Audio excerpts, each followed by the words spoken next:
Hey guys, it's Mitch. How's it going? So I've noted I like to use the word crossover a little too much, so why don't we look at a real crossover? We're looking at 1992's Robocop versus Terminator #1 by Dark Horse Comics.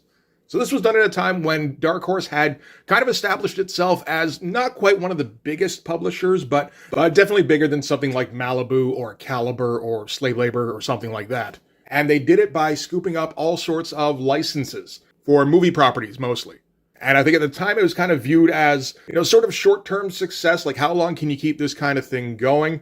And then not too long before this, Dark Horse put out Alien vs. Predator by Chris Claremont and Jackson Guice. And that was pretty successful. So I imagine Dark Horse was like, well, we did the mashup with two properties everybody wanted to see go at each other. Why don't we do that again? And getting Chris Claremont and Jackson Guice is pretty good. I mean, you're pretty much guaranteed a quality comic, but let's see if we can crank up the star power a little bit more. We're going to get Frank Miller to write this, and we're going to get Walt Simonson to draw it. Frank was in the middle of his first run on Sin City, and Walt Simonson had just finished up his run on Fantastic Four. So both of them were kind of at a pretty high point in their careers. You could argue that Miller's highest point is probably around 1986, 1987. So when he's coming off of The Dark Knight Returns and the Daredevil Born Again stories. But Sin City had definitely thrust him back into the spotlight at least a bit. And not only had he just done that, but at this time, Frank was also working in Hollywood trying to get scripts produced, and he had just submitted a script for Robocop 2 that got hacked up, and I don't think they used very much of it. But, definitely had some experience dealing with the Robocop property. And while I feel like this book doesn't get talked about enough, it did make a bit of a splash back at the time.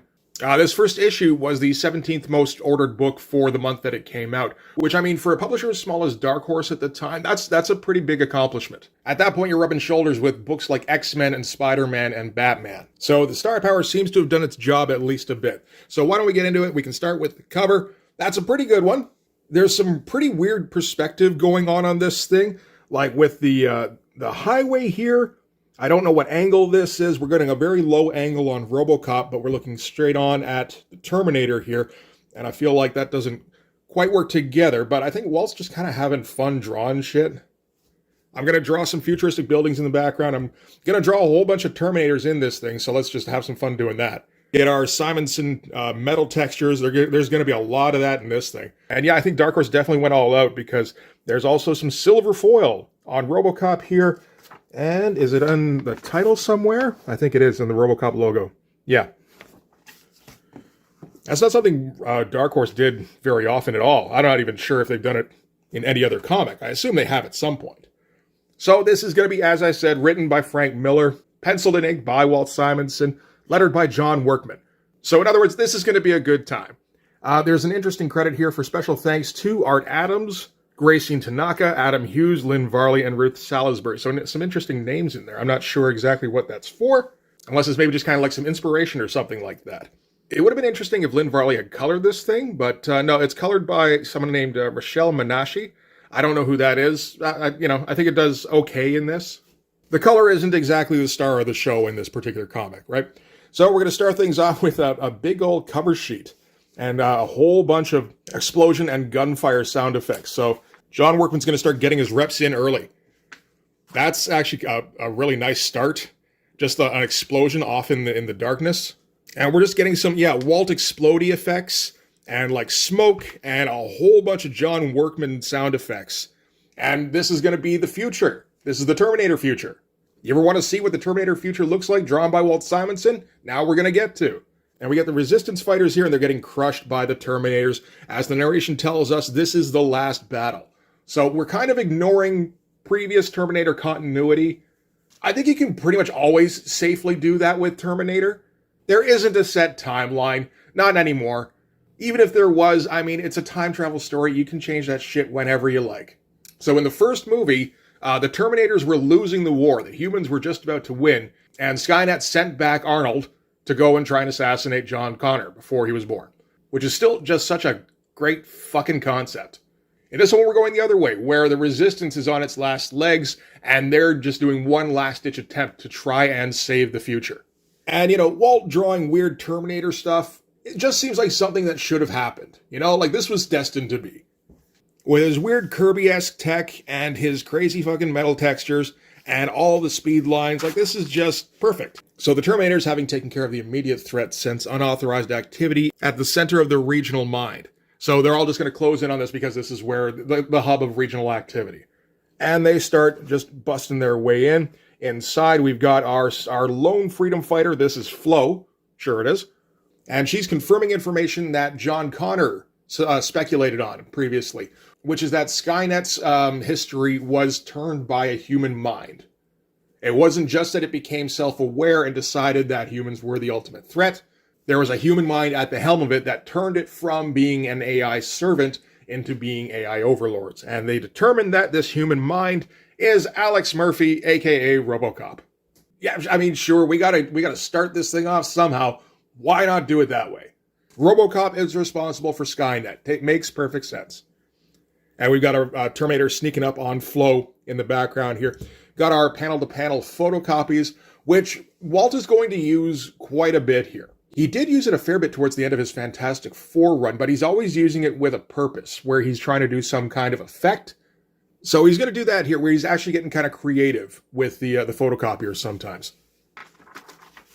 So anyway, yeah, Terminator sneaks up on Flo. She turns around and destroys it, which makes it seem like that was a little bit pointless maybe, but I guess it distracts her long enough that the rest of the Terminators can home in on her, and they start just wrecking the place, trying to get a hold of her. And she starts running down the corridor here, shedding clothes as she goes. So Skynet recognizes that she knows where she's going, she has a definite purpose, and authorizes total property destruction. And the Terminators are just going to blow the place up, essentially. But they're a little bit too late, as Flo jumps onto the time travel pad and travels back just as the explosion goes off. The great Walt Simonson explosion. Always love how Walt will do explosions. And doing some fun stuff. Just the head flying here, where he gets blasted by Flo, leaping through the halls around the outstretched Terminator arms. A lot of really small panels in this little sequence here, which is something that Walt didn't do in the Fantastic Four run, but he did do it later on in Star Slammers. So I just wonder if this is like a storytelling method that he's just kind of playing around with at this point. And we're going to get a little nutty now, as Flo does her time travel thing. And yeah, as I said, Walt's going to do some photocopying to very strange effect. Like this one I kind of like here, with all the overlapping heads spiraling in. This one's just weird. All the flow is just cannonballing through the space-time continuum. If I had to guess, I'd say this one's the original here. It's the one where the line work seems most consistent with the rest of the book. But like, that's some wild, surreal-looking shit. Walt's going to do a lot of that in this series, apparently. Like, there's going to be some over-the-top visuals in terms of just the action that's going on, but he's also going to get kind of abstract every once in a while. So maybe this is the kind of thing, because I remember in Star Slammers, he was saying how he wanted to push the envelope in terms of visual storytelling. And it feels like he's kind of leaning in that direction in this project here. So just kind of like a stepping stone along the path there, maybe. So Flo has her mission to kill the fiend who started it all, to kill Alex Murphy, back before the war, before the Terminators, to a happier time, a quieter time. As she lands in the middle of traffic and somebody screams out, "Crazy broad!" Because, you know, she landed in the middle of fucking Detroit. And I mean like Robocop Detroit, which is the worst kind of Detroit. And she asks the guy what year it is. And he says, "Yeah, this is the year I stopped letting you drug addicts give me a heart attack." And pulls out a pretty, you know, I'm going to say kind of lame looking gun.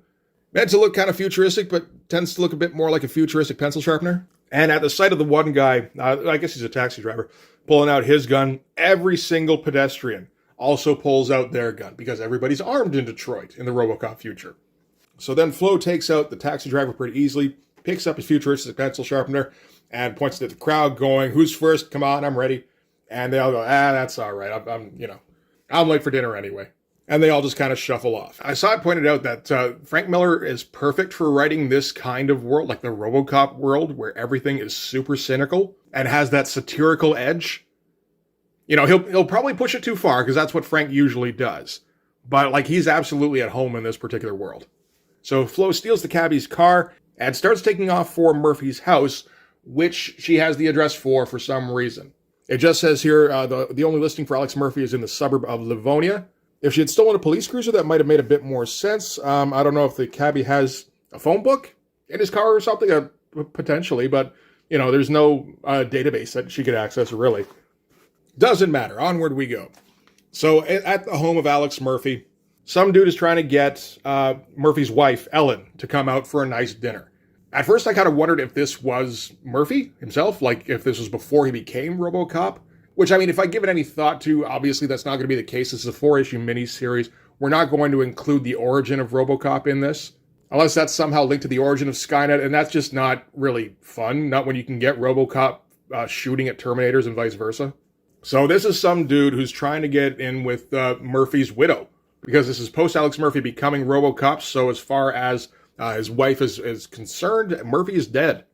So Flo overhears that and goes, shit, that was the easiest way to kill him when he was human, so now whatever he's become, I'm going to need a bit more heavy-duty hardware to take him down. And she goes, finds an alley, and fashions herself a rudimentary plasma rifle. Sure, why not? And here's a clanking behind her, and somebody yells freeze. It's like, oh shit, is that Robocop? It's like, nope, that's Ed 209, who advises her that she's in violation of street cleaning ordinance, and that she should throw down her weapon. And Flo tries to point the gun at him, pulls the trigger, nothing happens, just goes click, click, click. And Ed 209 advises that he is now authorized to use lethal force. Cycles up the minigun, because it's a minigun in this, sure, and starts blasting away, but Flo is a bit too quick. She's used to getting shot at by giant robots. Leaps between his legs and does like a combat roll, and Ed tries to track her and just flips himself over, which seems completely appropriate for Ed 209. Oh yeah, we got the cutout that nobody would ever cut out. This is so pointless. I mean, you get a fun drawing of Robocop in the middle of the book at least, I guess, but not worth it for the giant cardboard bookmark. And then as she gets up, her plasma rifle starts working again, and she's able to zap it, as John Workman points out. So having gotten rid of the immediate threat, we had a bit of narration about Flo discovering where she has to go to next. So she leafs through magazines, and she's kind of entranced by just how many subjects these magazines can cover here, and how it's all just so frivolous. And it's like, man, this is kind of nice. And one magazine shows what Murphy was turned into. I guess that was like, so I guess she was looking through like Popular Mechanics or something. And yeah, she finds out that she needs to go through a police station in order to find him. So on her way in, she bumps into a dude, and we're going to find out that she stole his ID card. So that, that's a good little bit of storytelling. Finds the lab that Murphy's usually in, but Murphy isn't there at the moment. She does find Dr. Marie Lazarus, so I guess one of the techs that usually oversees Robocop, like maintains him. And I guess it makes sense for a doctor who brings people back to life to be named Lazarus, right? And she's complaining about Robocop. So Robocop has apparently been on duty for 69 hours straight and ignored repeated commands to return for repairs or for sleep or any kind of maintenance functions. And she's starting to worry that the human mind that's kind of powering Robocop is starting to suffer from despair. Or, something like that. And, maybe he's starting to go down a dark path. So then Flo knocks her out from behind. She says, you're lucky I didn't kill you too, because she views her as an accomplice. But, the most important thing is finding the tracking device where she can hunt down Robocop. So we're getting some good, like A leads to B leads to C storytelling. This is some pretty good stuff. Other than some of the elements kind of dropping out of the sky. But it's okay. It's moving at a fun pace. The art's looking great. The narration's pretty good. So you're not really going to worry too much about details. You're reading a Robocop versus Terminator comic. Are we really going to nitpick over details? All right, so somewhere across Detroit, somebody yells out, help. That's some great lettering there. Walt Simonson does a whole lot of drawing for some pretty small panels. But this gang here has kidnapped the wife of some wealthy industrialist. And they plan to ransom her back. But they pulled this in the wrong city, because in the basement, the wall starts getting knocked in and then just completely collapses. I think they're all shooting down through the floor here. That seems to be the case. Yeah, I think because Robocop comes in and all the bullets are just kind of raining down on him. That's weird. And then he kicks out one of the supports and all of the would-be kidnappers start falling through the floor. This is some like slapstick kind of action. I think we're going to get some of that in this. It's not going to be the whole thing. That's not the only kind of action we're going to get. But Frank and Walt, I think, aren't afraid to get a little silly sometimes, because it's a silly kind of concept. So Robocop pulls his gun while all the criminals open up on him, and we get the Robocop vision while he just, bullseyes every single one of the kidnappers. Walt getting bloody is something you don't see too often, I feel like. But he's got no problem with it here, so that's all right. And then we get our big hero shot of Robocop standing in the wreckage of his victory. Shiny and chrome. That's a pretty great looking shot. And, like all sorts of clutter in the foreground here. That's going to get, largely obscured by the color. But, it wasn't really necessary. Walt did a great job of separating the elements, where you got all the debris and the kidnappers kind of piled up in the front here. Then a layer of smoke. And then Robocop standing alone and all the quick brush strokes kind of zooming in on him here. It's a great composition. Interesting to see Walt's take on Robocop, which is pretty, it's pretty faithful. He doesn't bother getting quite that faithful with the Terminators because there's a lot more moving parts and all that. So as the last one of the criminals falls, Robocop turns to the kidnapped woman, and she's like, "How can I thank you? I got money. If you need parts or anything." And Robocop just turns and walks away. He doesn't even do I will contact a therapist for you, ma'am. So now, different part of Detroit, I guess. A casino, 50 stories up. Trouble. It's I'm sure. So we've got our dead security guards, and we've got some guy who's wired himself up with all sorts of explosives. So he's robbing the casino. He's been fired from his job recently. He's got nothing to lose. So if he has to blow himself up, so be it. And of course, while he's giving out his demands, Robocop stomps in. That does look pretty cool, actually. Just, you get the weight of Robocop. He's stepping right through the panel border. And the guy panics and clicks the button that starts up the explosive. Robocop grabs him real quick, and he's 4 seconds. I'm not kidding. And he keeps doing the countdown as Robocop does a wind-up. He's 3 seconds. Yes, I understand. And throws him a fucking mile, which I don't think Robocop can do, but fuck it. And he explodes in midair over, the city, Lake Erie, who knows. And that's one of the best Simonson explosions I think I've seen, with just... Because, he's got the central boom, naturally, and then he gets all the fire spurting out. All the smoke here looks great, and all the speed lines coming in. It's kind of quintessential Walt explosion, but still, it's one of his better ones, I think. And now we got Murphy, and we have to sell the depression that Murphy's going through, the despondency. So this is all about just how separate he's become from humanity, and just how lonely he is, essentially, as he stands in the rain and pouts. And out of nowhere, Robocop gets shot with a plasma rifle because Flo has snuck up on him. Immediately incapacitates him. Flo runs up. Alex goes, "Who are you?" And she doesn't waste any words, just shoots him in the face and atomizes his brain. Then we get our cut to the future, where things get even sillier. About as silly as Robocop throwing a guy a mile in the air so that when he explodes, he doesn't hurt anybody. So the future starts falling apart, because that's what happens with time travel, is if you damage the timeline, then slowly the future starts to just, you get earthquakes and stuff. And the Terminators start shorting out, which, is dumb. But if you just do it where Flo, when she incinerates Robocop, the Skynet future is completely erased and there is no possibility of reprisal, then Skynet can't send a Terminator back. Although they could have always sent a Terminator back to just follow her around and stuff. Whatever, doesn't matter. Skynet is able to get, I think, a couple of Terminators onto a telepad, teleport platform, and send them back. So, again, it's dumb, but it's Robocop versus Terminator. You can get away with pretty much anything in a Robocop versus Terminator comic, I feel like. There's definite ground rules you have to follow, but, aside from, the basic tenets, you're kind of free to do whatever you want. So, in the present, at the local basketball game, the very well-attended basketball game by the looks of it. Shit, that's a football stadium. That's 7 football stadiums. All of a sudden, the 3 Terminators warp in the middle of the basketball game.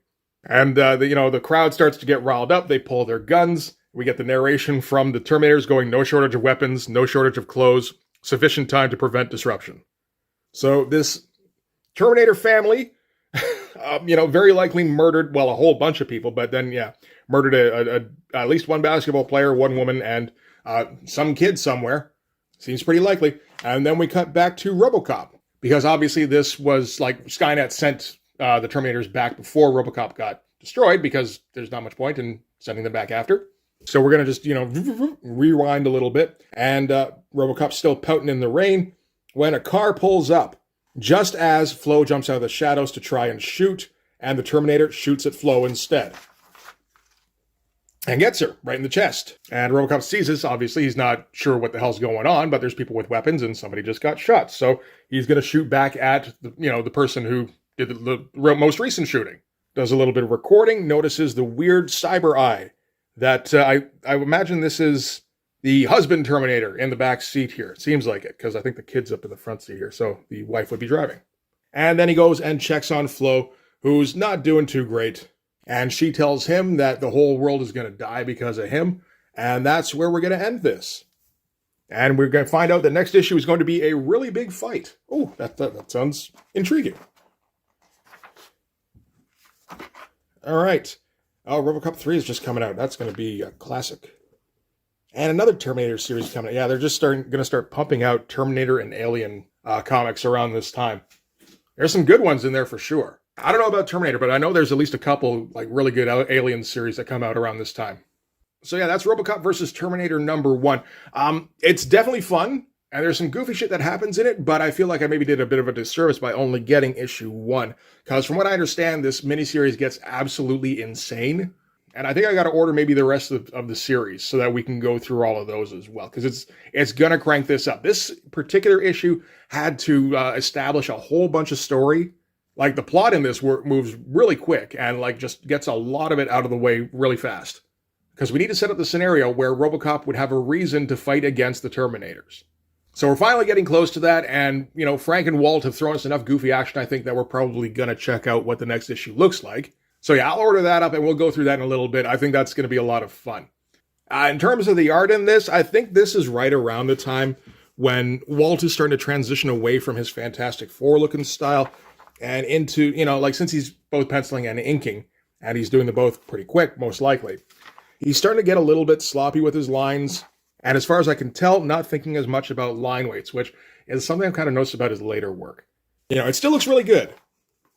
And this is still, I think, some pretty high-quality Walt Simonson stuff. And he's definitely trying on this. He's not rushing it too much. He's not uninterested in the project, I don't think, not even a little bit. He's just kind of adapting his style, because, yeah, we're not too far off from something like Cyberforce #0. But yeah, no, this is pretty good. This is just about peak Walt, I think. Anyway, so I'm kind of looking forward to just seeing how crazy this series is going to get, because, I've heard some things, like 1,000 Robocops versus 1,000 Terminators kind of things. So we'll see if that happens eventually. But for this one anyway, that's going to do it. Thanks very much for watching. If you like this video, please hit the like button. It helps with all the algorithm stuff. If you want to see more, you can hit subscribe. And if you really want to help out, in the description, there's a link to my Patreon. If you go over there and subscribe, that'll give you access to everything I do. So a whole bunch of videos, a whole bunch of comic book art. You can also follow me on Instagram and DM me there for commissions. Commissions are open. So yeah, that's going to do it. Thanks again for watching, guys. I'll see you in the next one. Bye-bye.